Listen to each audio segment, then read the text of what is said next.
Retired Major Musick, Mark Musick, and welcome to 5D Events. And would you give us a 5-minute introduction so nobody can introduce yourself better than you, so we will understand your background. Thank you so much. Thank you, and thank you for being here. I'm Major General Mark Musick from the Air Force. I retired from the Air Force in 2008 and met a lady named Eva McClelland in 2002, and she told me a story. And that's what we're going to talk about today, is that story that she told me. Howard Hughes. Many of you are of the age to know, you're not, but many of you are of the age to know that Howard Hughes name. When I say Howard Hughes, what comes to mind? Airplanes. Eccentric. Money. You got the guy. That's the guy right there. Richest man in America. He was born in 1905, an only child. His parents fought like cats and dogs. In fact, his parents sent him away most of his childhood to his grandparents to live because they didn't want to put up with him. So he sent away. He only had about an 8th grade education. He was hard of hearing. He used to sit in the front row of the school, but he never did well in school because you'd think he was just hard of hearing. His parents died very, very young. And when his dad died in 1924, he inherited a massive, massive wealth. He grew up to be about 6 foot 4 inches tall, and the end of his life was very, very weird, extremely weird. That's the guy we're going to talk about right there. But from an aviation viewpoint, the Hercules, many of you have probably seen this. It was in Long Beach for quite a while. The Hercules, biggest plane ever built. Howard designed the process, the Duramold process, to create the airplane out of birch. And of course the media loved this name, the Spruce Goose. Howard didn't like that. It had the tail was 8 stories tall. This was a big, big airplane. The wingspan was a football field. And of course it flew about 75 feet for about a minute, and he flew it in 1947. He was told it wouldn't fly, and he flew it in 1947. Magnificent plane. Right now it's up in McMinnville, Oregon. And how about this one? Question. Yes, yes, much bigger than a B-52. 8 engines. Yeah, by the way, this is going to be interactive. So if I say something, the story that my story is going to be very, very wild. And so if you have a question, raise your hand at that point in time and we'll address it, because this is not what you've heard in the past. Sir.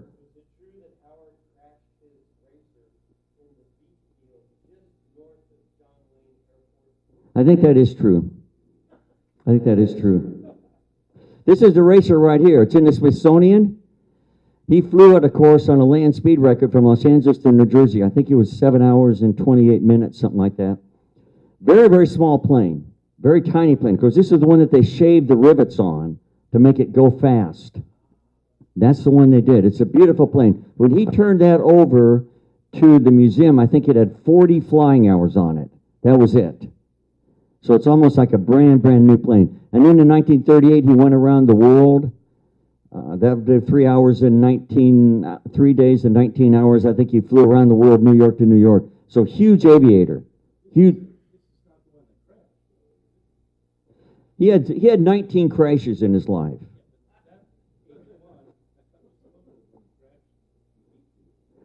They probably rebuilt it. I don't know. Probably rebuilt it. The one that he had the accident in was a reconnaissance plane in 46 that he had a terrible accident in, and took a long time for him to recover from that. But he had 19 different either aircraft or automobile accidents in his life, so he was kind of accident prone, I would say. The media at this point in the late 60s was describing him as a long-haired, long-fingernailed, a drug-addicted, bedridden, 90-pound derelict. And that was a picture of him in the early 70s, the 60s, early 70s. However, if we get to 72 and 73, in January 72, Howard Hughes had a telephonic interview with 7 journalists out of Los Angeles. He was in the Bahamas, supposedly. He was in the Bahamas. 2.5 hours they talked to him. They asked him questions, they confirmed, and we think it's him. We're pretty sure that it's him because he answered those questions right. They said, well, what about your long fingernails? And he says, well, I really don't have long fingernails. They said, well, what about your health, your overall health? Well, I'm really in pretty good overall health. Something weird is going on here. About 3 weeks after that, Howard Hughes moves from the Bahamas to Nicaragua. In the front of the boat, the captain sees him, and he's got this hat pulled down over his head, the raincoat around him, long hair, long fingernails, doesn't interact, 90 pounds. Shortly after that, about 6 weeks after that, we have Howard Hughes meeting with the president of Nicaragua. Middle of the night, president of Nicaragua says, this is a commanding man. This is a friendly man. He knows what he's doing. He's in charge of his business. About 9 months after that, in December 72, there's an earthquake in Nicaragua, and Howard is transported to Fort Lauderdale, Florida, to go to England. In Fort Lauderdale, Florida, who's there to meet him? Customs and the IRS are there to meet him. The IRS just kind of turns away and goes. The Customs is there. What do the Customs see? This long-haired, long fingernail guy again in the front of the boat, in the back of the airplane. Can't even say his name. Now, the books say Customs took pity on him. Now, I can't imagine Customs taking pity on anybody. That's not going to happen. So somebody told Customs, just get out of there, is what they did. And so he went to England. So now in England, the governor of Nevada is wondering, this guy owns a quarter of Nevada. What's going on here? So he wants to meet him. So Howard Hughes meets with the governor of Nevada, middle of the night. This is March 73 in London. And he says, this is a commanding man, a charming man. He's in charge of his business. He knows what he's doing. Friendly guy.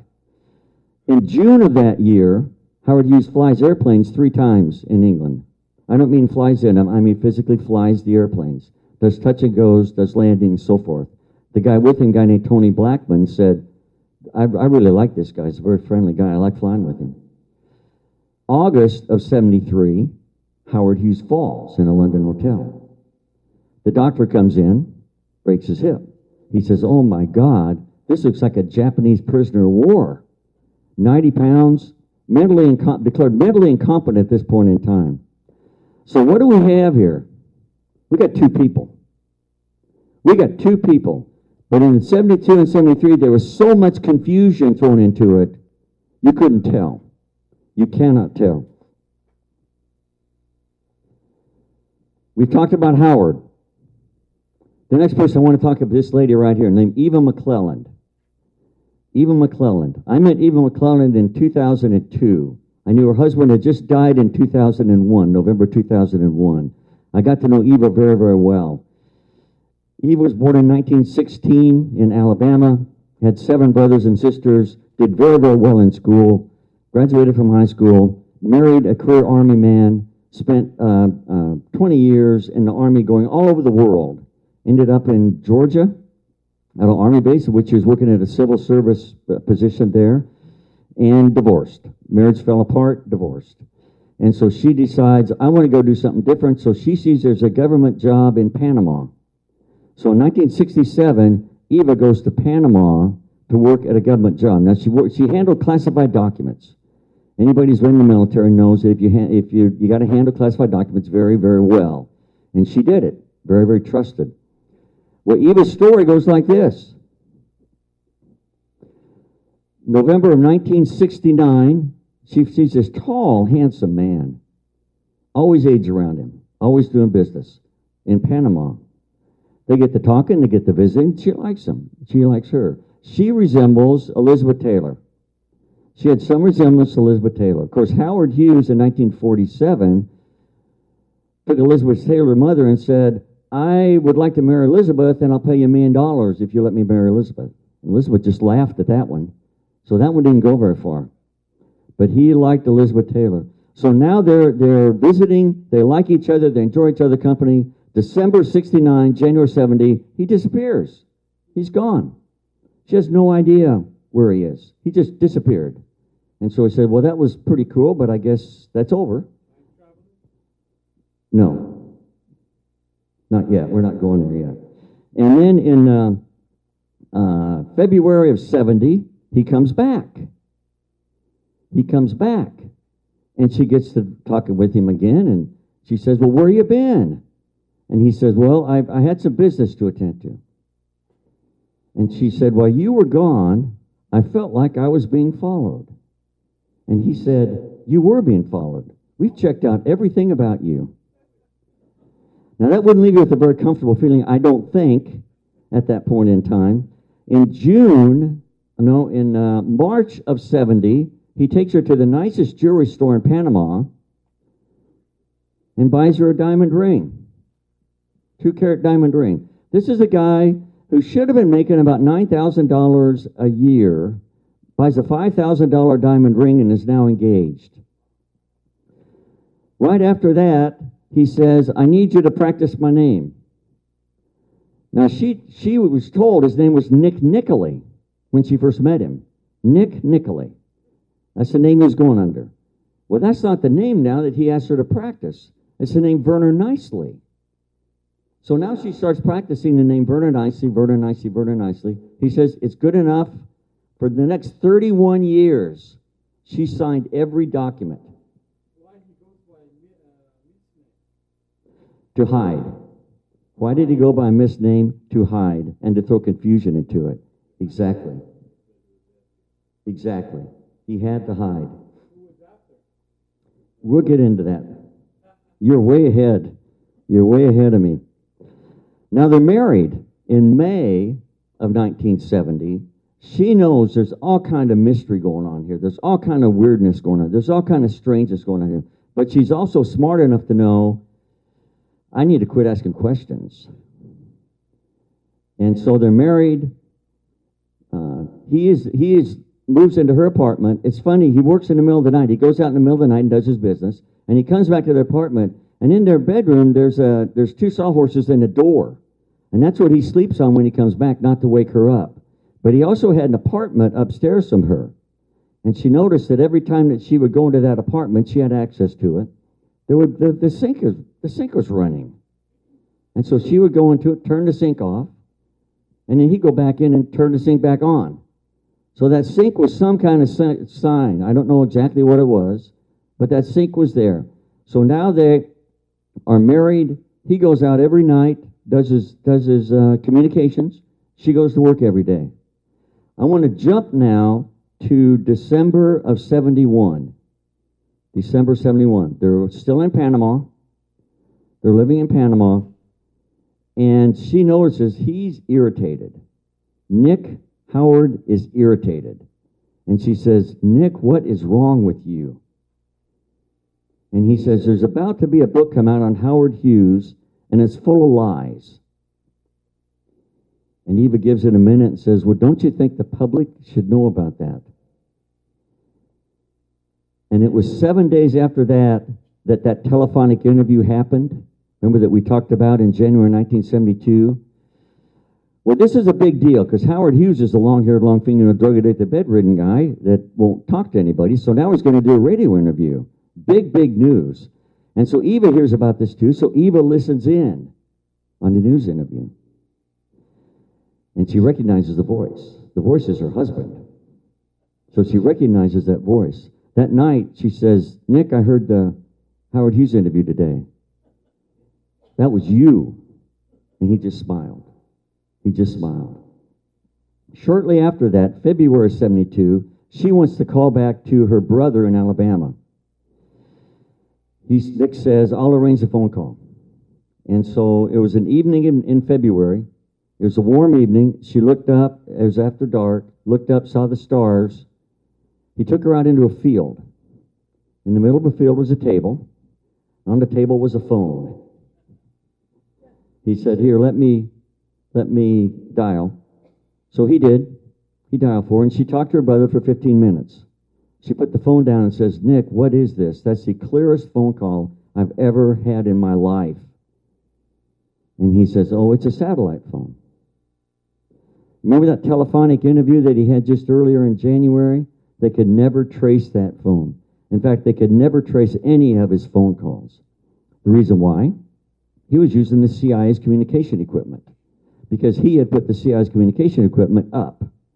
So he had the right to use it. Yes. You are correct. So they've gone through that now.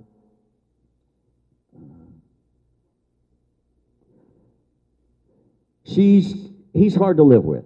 He's hard to live with. And so she says, I'm leaving. This is June now, 72. They're living in Panama. And she says, I'm leaving.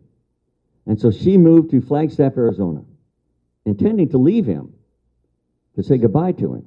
And so she goes to Flagstaff, Arizona, June 72. June 72. 6 weeks later, Nick Howard shows up in Flagstaff, in Arizona. And she says, well, what you been doing? And he says, well, I had some business to attend to.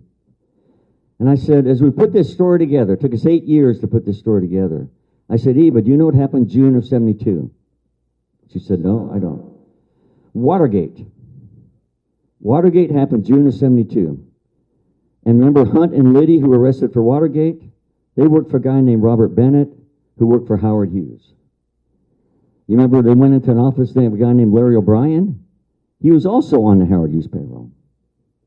And what did it do? It did Nixon in, right? We're going to talk about that a little bit later. But they were in June, they were in Flagstaff. She was in Flagstaff for about 4 months.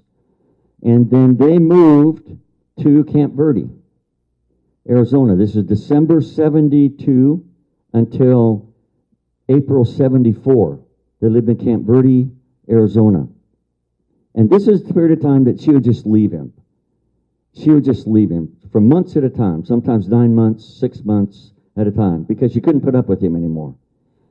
And that would be when Howard would go do his meetings and do flying the airplanes in England and go to the meetings with the governor of Nevada and all those stuff. Same time frame is when she was gone.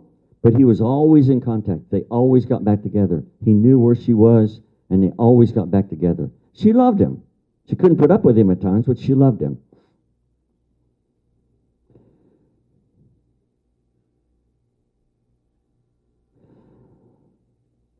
In April 74, they moved to Alabama. Now, if you want to hide, people from Alabama have told me this. If you want to hide, that is a place to hide. And they moved to Alabama and lived there for several more years while she was there. This is where he began to talk about his childhood. He began to talk about his dad being in the oil business. He began to talk about being from Texas, all of those things. Okay, we've talked about Howard Hughes. We've talked about Eva McClelland. The next one we're going to talk about is Verner Nicely. Verner Nicely. We did a lot of investigation on this guy because this is the ID that Howard gave her. And this is what she practiced from the name, when she wrote it out. And so I asked Eva, I said, Eva, was this what Nick looked like? And she said, no, it didn't look anything like that. That was not him at all. I took that ID to Verner Nicely's son, his name's Gary, and I said, Gary, is this your dad? And he says, I've never seen that guy in my life. I don't know who that is. So we don't know who was on this ID, but this was the ID, this was the identity that Howard Hughes was using. How did he get it? Verner Nicely was born in 1921. A smart guy, graduated from high school, went into the Army in 1942, went into aviation maintenance, spent most of World War II in the Pacific, was married in 1949, had a couple boys. 1955, left the Air Force and went to work for the CIA. Went to work for the CIA doing counter-drug in Panama. His son told me, Gary told me, my dad worked for the CIA. As far as we know, Verner disappeared in about 67, sometime in there. That's when can't find anything more about him. Can't find anything more about him. So what we think happened here is the CIA, Howard went to the CIA, and they asked him to do a project, and so he says, I'll go do that project, you get me another identity. And the identity that he got was a CIA operative that just disappeared. And now Howard is now Verner Nicely, using the name Nick Nickley. Confusing? Yeah, very confusing. She said he loved confusion. He threw confusion in everything that he did. So when you watch 6 o'clock news tonight, national news, you got it, confusion.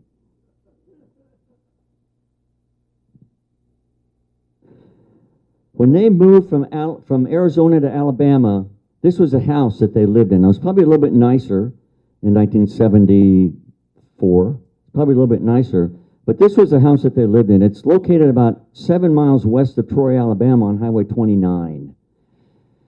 And they lived in this house. The aides were always with them. The aides were in Panama, the aides were in Arizona, and the aides were here. The aides were always with them through this whole time, following them around. The aides were the Mormon aides. Howard had a lot of Mormon aides. That's who they were. He had about 3 of them with him, and then with the stand-in, as they moved the stand-in around, they had about 3 others with the stand-in. And of course, they could communicate with the stand-in and the aides of the stand-in very easily using the CIA's communication satellites. So that was easy to do, that portion of it. So the aides are with them all the time there. In fact, there'd be times when Eva would go into Troy, Alabama, and the car broke down. Their flat tire or something. Within minutes, someone would be there, repair the tire, not say a word, and she'd be on her way. So somebody's following her all the time because Howard said, you need to be careful because you could be kidnapped. Howard at this point also said, I'd like to be married under another name. So the strangeness keeps going on here. Question? No. Okay. Too wild for a question?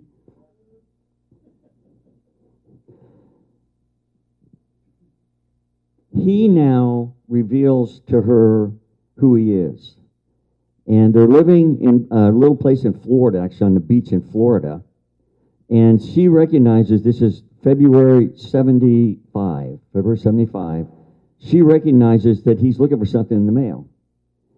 And he comes in one day with a True magazine. She's told me this many, many times about a True magazine that he brought to her. And so I tried to find it. I worked for 5 years trying to find this thing. I found it in a library in New Jersey. So I took this to Eva and said, Eva, was this the magazine he showed you? She said, yeah, that was the one. In there's a picture of Howard Hughes. He took the magazine, opened it up, held it up to his head, Howard Hughes, Howard Hughes. She said, Nick, that's you. And she said, I already knew it, and now he's confirmed it. And now he'll talk about anything that she asks him. He'll talk about flying the Hercules. She said, why did you do that? That was such a dangerous thing to do. And he said, I did it because I was told it wouldn't fly. I was going to prove it would fly. He talked about growing up in Texas. It was never in Ohio. Growing up in Texas, his parents fought like cats and dogs. He spent a lot of time with his grandparents. Everything that matched Howard Hughes. By the way, he's 6'4". Verner Nicely is 5'11". So all part of the mystery there. So now, what was the article about? The article about his aviation career. And he let her read it, and she said it had to be true because you've never let me read it if it wasn't true. So they are living in that little house in April of 76. April 76. Aides are down the road. Eva knows well what's going on. She'll even say, Nick, the aides are here to talk to you. You know. April 76. They're listening on the radio because he won't let her have a TV. He said TVs are worthless. There's nothing of value on TV. We're not having a TV. So they're listening on the radio. What do they hear? Howard Hughes dies. Howard Hughes is dead. Well, Eva knows this isn't right. Nick knows this isn't right. So they're listening up, and Eva says to Nick, she says, the public's going to realize something really weird's going on here because they're trying to get the body in the ground too fast. Nick says to Eva, you really know who your friends are when you fake your death and you see who shows up at the service. At the service were 24 people. 23 were cousins, most who Howard never even met. He could have cared less about his cousins. Less. The 24th was CIA, whose job obviously was to get the body in the ground, get the body in the ground, get the body in the ground, and they did it in less than 48 hours. So the body was buried in less than 48 hours, and they had a 4-minute service. So this is the richest man in the world, richest man in America, possibly the richest man in the world, dies and has a 4-minute service. Why? Because that's not Howard. That's the stand-in. That's the long-haired, long-fingernail drug-addicted guy who died. Now this changes their whole perspective there in Alabama because he doesn't really go anywhere anymore. The aides disappear. He doesn't go anywhere. And she's the one that goes into town and things like that. So we now have them living in Alabama, and they move out of that house, they move out of that little red house onto 20 acres of wooded property. This is now west of Troy, Alabama. Really hard place to find. I've driven past it with Eva several times. Very, very hard place to find. And here they are, living on 20 acres of wooded property. Hiding away, basically, is what they did. He was very paranoid, and he thought people were coming after him. So it could be, I don't know who, he had quite a few people who'd like to get him, I think. I don't think it was the CIA, because the CIA, we found out he was actually in contact with him after he died. So I don't know if it was the mafia. He had lots of mafia connections, but I don't know why. One time they were out out by the red house, and it was just Eva and Nick. And Nick gave her a gun, and she said, "If anybody comes close, just shoot them." So that's kind of how they lived out there. I took Eva to this ranch. She called it the ranch. I took Eva to the ranch twice, and Eva showed me. She said, "Do you see those barrels out there?" And there was about 5 Rubbermaid barrels with lids on them. I said, "Yeah." And she said, "That's where Nick kept his clothes." I said, "What?" He said, "Yeah, that's where Nick kept his clothes." So I went and took the tops off the barrels, and there were the shirts and slacks and things all laundered and folded in the bottom of these barrels. I said, "Eva, what's this all about?" And she said, he had to be able to leave in minutes. And so they could bring a pickup in, they could throw these 5 barrels in the back, they could throw him in the front, and he could be gone in minutes. And that's how she lived. The name of the book is Boxes, because she lived out of boxes. And she wanted it named Boxes.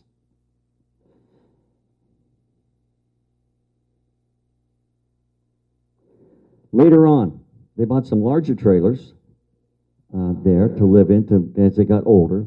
But I asked her, did he communicate with anyone? She said, yes, he did. He would send out postcards. And I said, do you know where they went? No. You know what they said? No.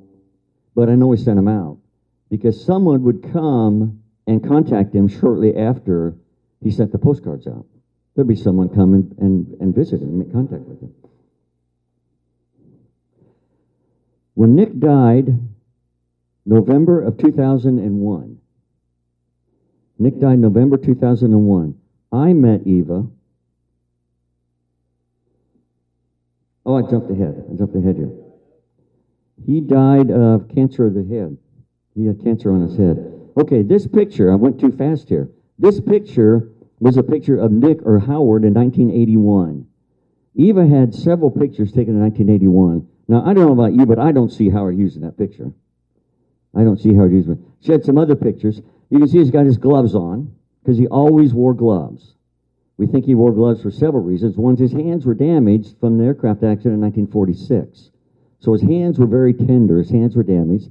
He was a germaphobe, so he didn't want to pick up anything. And then he didn't want to leave fingerprints. So I think he wore gloves for years. She said he always had gloves on, almost always had gloves on. But this is Nick right there. He's got the 1950s oil rigger's hat on. Of course, he's been in the oil business for years.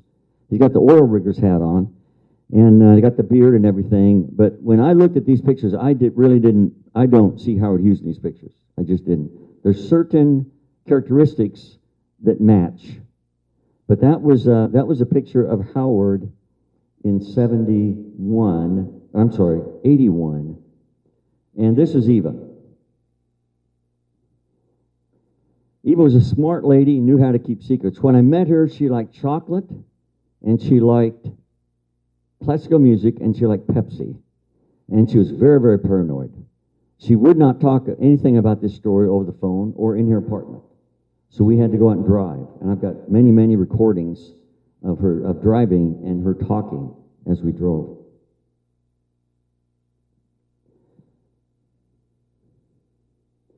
As we went and investigated this, we went back and got all his military records, all his medical records. We went back and got the medical records of Verner Nicely. We went back and got the medical records from the VA that Nick was treated in the VA in Montgomery, Alabama.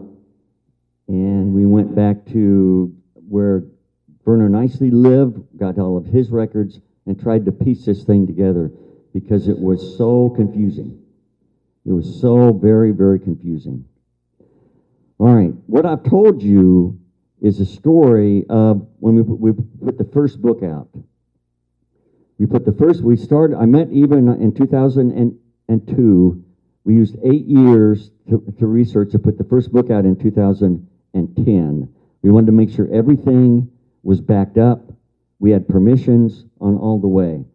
When we put that first book out, then things just kept coming back and back and back and back at us more and more and more. That's when we put out the second edition, which is this book, which I have available today. So what I'm going to do is I'm first going to open up for questions because I've thrown a lot of stuff at you. I haven't gone through the CIA connections, though, have I? Okay, let's go through that. All the CIA connections with Howard. I believe Howard was involved with the CIA back from 1947. The CIA started in September 1947, and I think he was back, way back then, he was involved with it. Because his last picture was taken in 1954, and he just went into hiding, basically, after 1954. So we know things that we do know. We do know that he took an identity of a CIA operative. We know that. Verner Nicely was a CIA operative. We know that the CIA went to Howard because there's a submarine that sank northwest of Hawaii, and the CIA wanted that raised. And so they went to Howard. This was 1969, 68, 69. They went to Howard, and Howard built the Glomar Explorer to reach down 17,000 feet to bring up this submarine.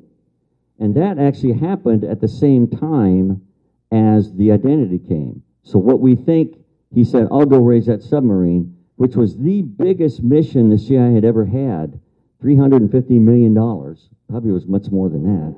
That was the biggest mission the CIA ever had, and Howard was the one who went and did it. And we think he said, you give me another identity, and I'll go do it. And then we also know that Howard controlled the CIA's communication satellites, don't we? So he could use the CIA's communication satellites, so he could communicate anywhere he wanted to without anybody being able to trace him.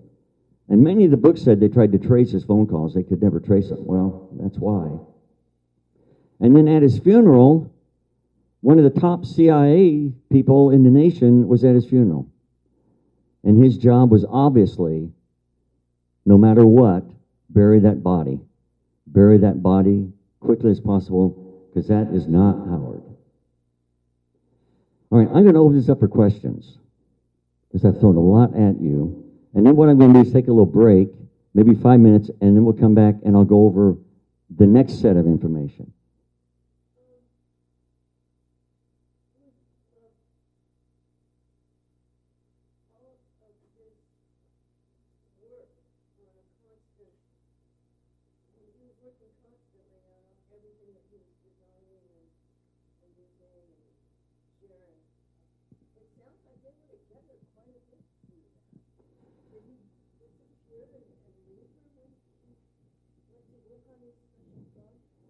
So that's a really good question about, because he worked all the time, and how did this happen? He would just leave. He would just leave her. She didn't know where it went.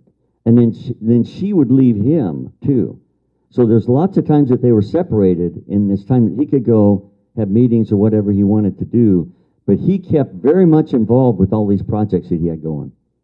He was very much involved with them. In fact, right, he would talk and talk and talk and talk and talk. He talked forever. And he told someone, he said, don't ever do anything unless I tell you 10 times. You know, you're working for a guy, richest man in America, you think, well, what he tells me, I'm probably going to go do. Well, he said, no, don't do that, because lots of things he just run through his head verbally and didn't want you to actually do it until he wanted to actually get accomplished. Question?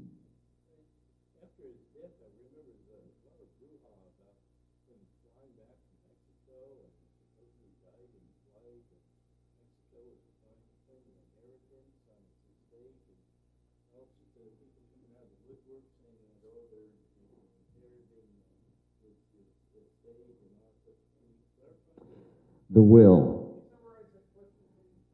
Okay, the question is about when Howard died, there was all kind of confusion about where it happened, where should the will be administered, all of those things, because he was in, the stand-in was in Mexico. And so that day of April 5th, supposedly their story is they put the stand-in on an airplane and he died just as he crossed over the United States. That's true or not, I don't know. Doesn't really make any difference. But that was a stand-in that did it. And then all the confusion started after that of, what about his will? And that's when 30 people came forward and said, well, I've got the will of Howard Hughes. And the courts ruled none of them are legit. There was one called the Mormon will that we think was the one he wanted, but the courts ruled none of them are legit. And therefore the money goes to those 23 cousins, which they fought over for 35 years. So I think who really won on that was the IRS won, because Howard wasn't paying taxes to anybody. The IRS won, and the lawyers won, and whatever was left over, those 23 cousins split up.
I think that's very true. The comment was about all the technology needed for the Glomar Explorer to make that right. And there was all kind of stabilization issues with that and navigation issues and everything. It sounds like your friend was involved with that. And I can imagine why he never got any traction with it, because he wasn't able to. It all makes sense. Question?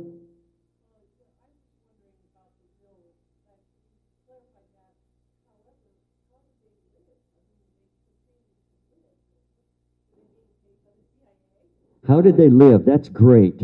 That's a great question. Because they lived on this. First of all, Howard was not a material guy.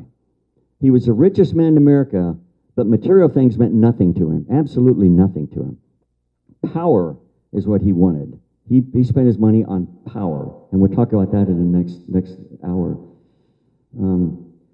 She had a civil service retirement, which probably wasn't a lot of money. And she also had a Social Security, which probably wasn't a lot of money. He was actually receiving an Air Force disability check from Verner Nicely, which probably, again, wasn't a lot of money. But those are the things, and she was signing it, by the way, because he wouldn't sign it. So she was signing, he'd have her sign it. So that's how they got, recurring money comes in. And then he had a source of money. He had a source of funds that she said he could use, that he had available to him. She never saw it, but he had it. So they had money. But if you're living in a trailer in the middle of Alabama woods, you don't need a lot of money. Let's face it. Sir?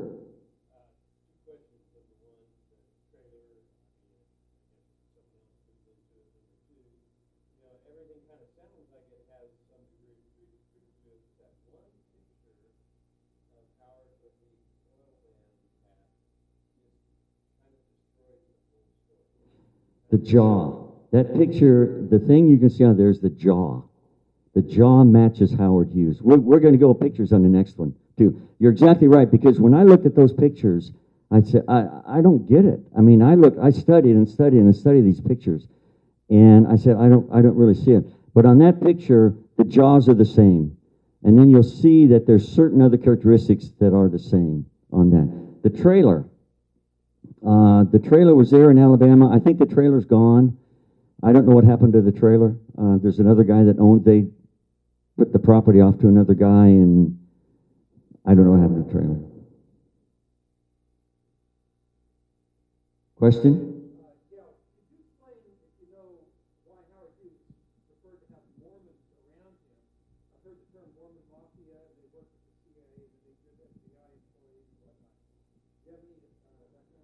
Question is on the Mormons. Why the Mormons? He did not drink and he did not smoke, and he did not want people around him that drank or smoked. And the Mormons didn't drink or smoke, and they were extremely loyal. They're extremely loyal. He paid them a magnificent amount of money to be loyal, and they were. And so he felt very, very comfortable with the Mormons being his aides, mostly because they didn't drink or smoke, and they were always going to be loyal to him.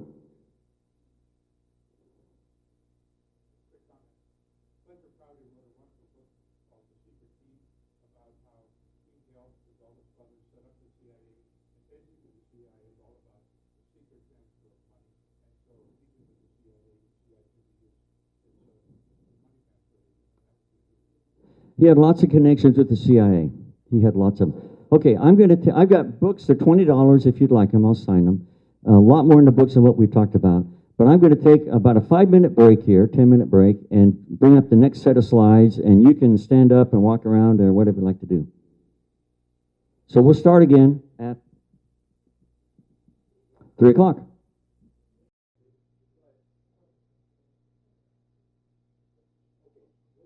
All right, thank you. We're ready to start on this second portion now. I've got Eva up here. There's one thing that I forgot to say in the first time around, which threw us a lot of investigation, because Howard had blue eyes. There's one book that talks about Howard Hughes, and it says he had dark eyes, and he was a French Huguenot descent. But he had blue eyes, and so we figured, what is this all about? How can this be? And so we went back and researched this thing and speculated in our first book that he had an iris implant. And in 1966, iris implants were very experimental. But he went to Boston to an eye surgeon, that's on all the books, and he had this iris implant done. And so Eva told us that, and then that theme followed through with a lot of the other people who met him later on. To look different. What was the point? To change his looks, because he lightened up his hair. He lightened up his hair because his hair was dark, and he put some stuff on it to lighten it. And even in the 70s, he just said, well, what color was your hair when you were younger? And he says, well, it was dark. And she says, well, it's coming in dark now, too. So he went and put some more stuff on it. He made his eyes blue. He put iris, it's a fairly common procedure now, but you can put an iris, and you can pick any color you want and have that inserted in. When he did it, it was experimental, but he had enough money to buy anything he wanted to buy anyway, and he changed his looks. So instead of having dark hair, brown eyes, he had light hair, blue eyes. This is a picture of Eva, Doug Wellman, and myself in 2009. I read the book 3 times to Eva, because Eva wanted no Hollywood in the book. She wanted nothing made up in the book. And so we went back and read the book to her 3 times, of which she would make corrections. If I did something wrong, she would make sure that she knew that I had done it wrong. And then we went back and corrected that. Doug actually tried to fool her with some things. He tried to throw some things out and fool her on this thing, and she'd always come back to her story. One of the things in this meeting that she said was, one day she was out at the ranch, and there's a helicopter came over. And she had her camera, and she took a picture of it. And she said she waved at them, they waved back at her, and they flew around for a little bit. But she said helicopters are not uncommon there, because there's a landing pad or field just to the west of their ranch that they could drop a helicopter into. So remember those postcards that we talked about sending out? People would come make contact? Well, sometimes they'd be a helicopter. Well, Doug heard this thing, and we went going back to the airport, and Doug said, she had me up to the point of the helicopter, and then that was it. I don't know if I buy it past there. So I went home. I have all of Eva's documents. I've got all of her pictures. So I started going through packet after packet after packet after packet of pictures. Most of them were nature pictures. And all of a sudden, there's a helicopter. And so I shot that over to Doug, and Doug said, "Hey, Doug, look at this. Here's the helicopter that she was talking about." He says, "Oh, boy. All right, she's got me." And so nothing she ever said was ever inaccurate. Nothing she ever said was ever false. There's things I think she told us that things I think that she didn't tell us for a reason that we've run into later on. But nothing that she said was ever false. These are pictures of Mary and Paul Bozeman. They lived across the street from Nick and Eva in Goshen, Alabama in late 1976. And they described him as 6'4", hands damaged, feet damaged, very personable. Both of them very, very personable. They got to know them very, very well. And Eva actually left some things with Mary Bozeman that Mary Bozeman then brought up to me after the first book came out. But they're very friendly people. They confirmed the blue eyes. They confirmed the blue eyes. And Nick would always go real technical in everything that he talked about. Everything was really, mechanical as he talked about it. There's Nick. 1991. That's him. He got the oil rigger's hat on. He's got his hands were damaged. You can't tell the height on that. We do have another picture of him standing in front of a van, a full-size van, so you can see the height. He's a tall man, 6'4". But he's got the beard. If you wanted to hide, that's what you'd look like, I think. But the only thing you can see there are the eyes, right? That's about all you can really see on that picture are the eyes. Yes. Yes. Yes. That's Howard Hughes in 1991. And if we compare that now to Howard Hughes in 1954, if you see that picture in 1954, he's sitting on his hands. And that was very common of Nick because his hands, he didn't want his hands, he was not going to shake hands or anything. His hands were damaged. And so he's sitting on his hands there. But if you look at those eyes between those two pictures, you got to match. You got to match. And then if you look at their height, they're both 6'4". If you look at their shape of their head is very rounded. Most of us have kind of a flat spot on our head. Their heads are very, very rounded. And then if you look at smile lines on them both, they're all the same. And the profile, we've laid the profiles over on each other. And so they all match. And Mary was the one that gave us this picture. We did not have this picture before the first book came out. And she gave us this picture. One other thing Mary brought out. U.S. Congressional Advisory Board pin. What the heck is this all about? Mary brings this out and shows it to us. Beautiful little pin. U.S. Congressional Advisory Board.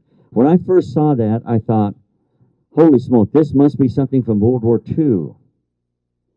And then we started investigating it and found out it wasn't World War II. It was 1980s. So whoever gave this to Howard knew he was still alive.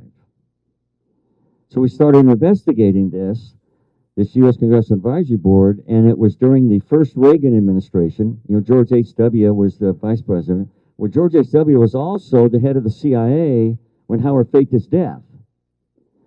And in this U.S. Congressional Advisory Board that was big on it was a guy named Paul Laxalt. Paul Laxalt was the governor of Nevada in the late 60s and then turned into a senator from Nevada in the early 80s. And so I actually contacted Paul Laxalt's office because Paul Laxalt has in his book, I have it, it has in his book, that Howard was never, ever recognized for all of his work in national security. And so we were thinking, well, they gave him this to say thank you for all you've done. So I called up Paul Laxalt's office and talked to the secretary and said, so I'm going to send you a book. So I sent her a book and I called her up a couple weeks later and said, I'd like to talk to Senator Laxalt. And she says, well, he's not going to talk to you. So there's still a lot of mystery about this, except it was given to him after he's supposedly dead on that one. Let's move now to Richard Nixon. Remember when I talked about Howard really wasn't a material guy, but he bought power? And buying power to him was owning presidents. And he owned Nixon. I had a guy who was in meetings with them, and he said Howard owned Richard Nixon flat out, everything about him. He just owned him. And if you look at what happened in there, we talked about Watergate. We had Hunt and Liddy, who were working for Robert Bennett, who was on the Howard Hughes payroll. And then we're looking at the office they went into was Larry O'Brien, who was also on the Howard Hughes payroll. So Howard Hughes people going into another office owned by Howard Hughes. And you remember that 18-minute lapse of the tapes that disappeared? According to H.R. Halterman, that's the Howard Hughes connection to Watergate. That's why that could never, ever, ever have come out, because that's the Howard Hughes connection to Watergate. So why would Howard want to do Nixon in?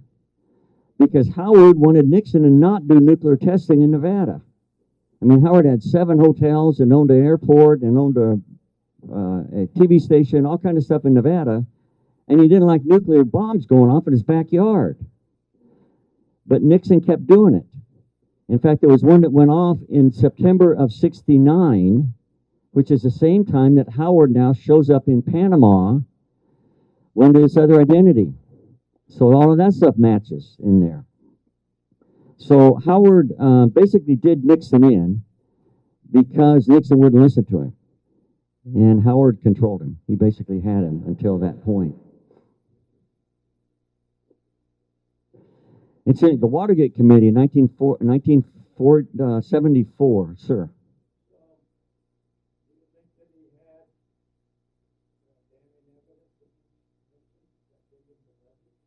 That's what the speculation is that was in the office, hidden in the office. The question is, did he have damaging evidence that is what they're after for Watergate? Did Howard have it? And the speculation is that that was the case, that there was something there. There's a lot more to the story, I think, than what you know, as everything is. But in 1974, the Watergate Committee went to Howard and says, we want to talk to you about Watergate. And Howard's response was, I'll be happy to talk to you about Watergate, but I'm going to let the public know everything I've ever done for the CIA, and you are not going to like it. It was dropped. It was dropped at that point. Question? No. Okay. Now, supposedly, Howard had no children. Well, let's revisit that now. Revisit that idea.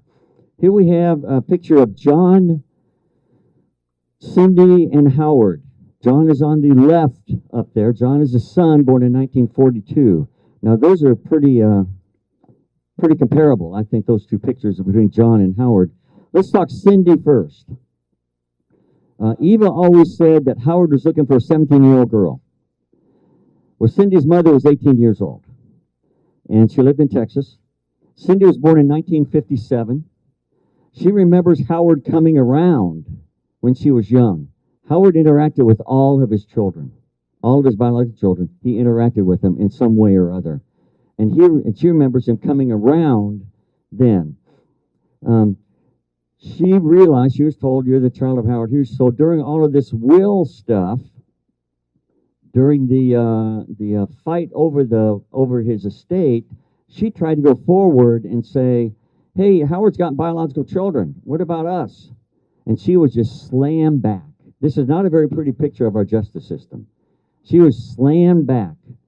Her documents were stolen twice so that she could not ever come forward with that claim. Because if there was a biological child to come forward, all of this millions of dollars would go to the child, not to cousins.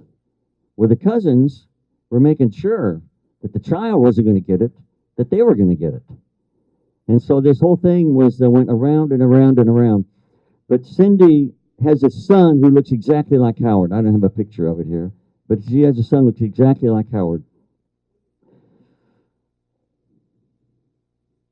John.